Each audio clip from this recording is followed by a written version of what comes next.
Hello viewers, நான் உங்களுடைய SR traders. மார்க்கெட்டில் நீங்கள் ஒரு இன்வெஸ்டராக இருக்கீங்களா இல்லை ட்ரேடராக இருக்கீங்களா? இன்வெஸ்டராக இருக்கிறவங்களுக்கு ஒரு ஷேரை வாங்கி ஹோல்ட் பண்ணணுமா வேண்டாமா அப்படின்னு தெரியலையா? உங்களுக்கான வீடியோ தாங்க இது. அது மட்டும் இல்லைங்க, ட்ரேடராக இருக்கிறவங்களுக்கு ஒரு ஷேரை எப்போ வாங்கணும் விற்கணும் அப்படின்னு தெரியலையா? உங்களுக்கான வீடியோ தாங்க இது. மார்க்கெட்டில் இது வரைக்கும் யாருமே உங்களுக்கு சொல்லித்தராத ஒரு ஹிடன் சீக்ரெட் நம்ம ட்ரேடிங் வியூவில் இருக்குதுங்க.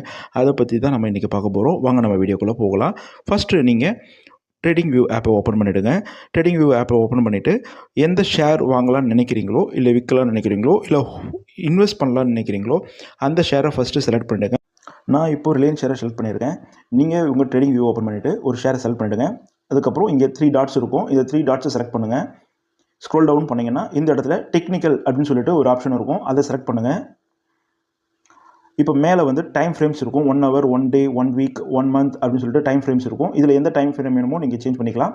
ஸோ செலக்ட் பண்ணிவிட்டு இப்போ பார்த்தீங்கன்னா கீழே வந்து இந்த ரிலையன்ஸ் ஷேரை வந்து பை பண்ணலாமா வேண்டாமா, இது எக்ஸ்பர்ட்டுடைய அட்வைஸ் இருக்குங்க. இதில் ஸ்ட்ராங் பையா ஸ்ட்ராங் செல்லா. ஸோ ஸ்ட்ராங் பை இல்லை ஸ்ட்ராங் செல் இருந்துச்சுன்னு சொன்னால் நம்ம தைரியமாக அந்த ஷேர் வந்து வாங்கலாம். இது வந்து யாருக்கு யூஸ் ஆகும்னு சொல்லி பார்த்தீங்கன்னா ட்ரேடர்ஸ்க்கு ரொம்ப யூஸ் ஆகும். ஸோ இந்த டேட்டா மட்டும் இல்லைங்க, இது 1 டேயில் பார்க்குறோம், நெக்ஸ்ட் 4 hourல பார்க்குறோம், 1 hourல பார்க்குறோம். ஸோ மல்டி டைம் ஃப்ரேம்ஸ் இருக்கும். மல்டி டைம் ஃப்ரேமில் இந்த ஷேர் என்ன ரேஞ்சில் இருக்குது, பையிங்கில் இருக்கா செல்லிங்கில் இருக்கான்றதை நம்ம பார்த்துக்கலாம். இது மட்டும் இல்லை, இது ஸ்க்ரோல் டவுன் பண்ணிங்கன்னா கீழே வந்து RSI, ஸ்டோகாஸ்டிக், அப்புறம் வந்து மொமெண்டம், MACD, இந்த மாதிரி பல விஷயங்கள் இருக்குங்க. இன்னும் ஸ்க்ரோல் டவுன் பண்ணிங்கன்னா பிவோட் லைன்ஸ் உங்களுக்கு இருக்குங்க. ரெசிஸ்டண்ட்டு, சப்போர்ட்டு, இது எல்லாமே உங்களுக்கு டீட்டெயிலாக இருக்கும். ஸோ இதை வச்சுட்டு ட்ரேடராக இருக்கிறவங்க ஒரு ஷேரை வாங்குறதா விற்கிறதா இல்லை ஹோல்ட் பண்ணலாமான்றதை டிசைட் பண்ணலாம். இது மட்டும் இல்லைங்க, இன்வெஸ்டராக இருக்கிறவங்களுக்கு வந்து பார்த்துட்டிங்கன்னா இதே 3 டாட்ஸ் செலக்ட் பண்ணிங்கன்னா கீழே வந்து ஃபோர்காஸ்ட் அப்படின்னு சொல்லிட்டு ஒன்று இருக்குங்க.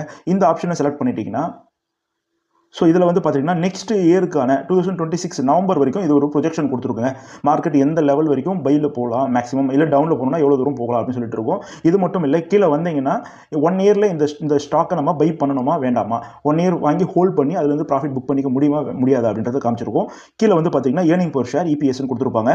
ஸோ இந்த ப்ளூ கலரில் இருக்கிற லைன்ஸ்லாம் வந்து ஆக்சுவல் டேட்டா, இந்த ஆஷ் கலரில் இருக்கிறதுல ஃபோர்காஸ்ட் டேட்டா. இந்த ஃபோர்காஸ்ட் டேட்டா வந்து பார்த்துட்டிங்கன்னா ஃபோர்காஸ்ட்டுக்கும் ஆக்சுவலுக்கும் கிட்டத்தட்ட ரேஞ்சு ஒன்றா தாங்க இருக்குது. ஸோ ஃபோர்காஸ்ட் மேக்ஸிமம் சக்ஸஸ் ஆகிருக்கு அப்படின்னு சொல்லி நம்ம இதை எடுத்துக்கலாம். ஸோ இன்வெஸ்டராக இருக்கிறவங்க இந்த மாதிரி ஒரு ஷேரை பார்த்துட்டு ஃபியூச்சரில் இந்த ஷேர் வந்து இன்க்ரீஸ் ஆகுமா டிக்ரீஸ் ஆகுமான்னு பார்த்துட்டு இந்த மாதிரி இன்வெஸ்ட் பண்ணி வச்சுக்கலாங்க. ஸோ இந்த மாதிரியான யூஸ்ஃபுல்லான வீடியோஸ் உங்களுக்கு வேண்டும்னா நம்மளுடைய சேனலை சப்ஸ்கிரைப் பண்ணுங்கள், லைக் பண்ணுங்கள், உங்கள் ஃப்ரெண்ட்ஸுக்கு ஷேர் பண்ணுங்கள். தேங்க்யூ.